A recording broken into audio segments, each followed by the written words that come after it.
சொத்து பத்து சேர்த்து வைக்க சித்தத்தில இடமும் இல்ல.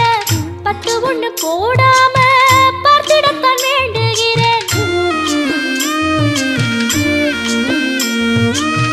முத்துமணி ரத்தினமே மூடுபடம் தேவையில்ல.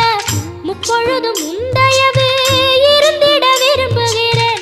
ஆழக்கடல் நீ கிடந்து அரசாள வந்தவனே, அதுபோல என் மனசில் குடியேற வாருமையா.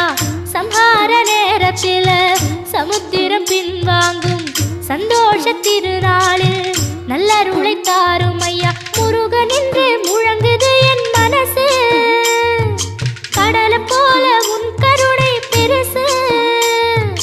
உப்பு காத்து ஊத காத்து சுத்தும் கடலுக்கரைய பார்த்து சத்தியமா கோயில் கொண்ட சுபையா. எங்க குப்பத்துக்கு குலவிளக்கு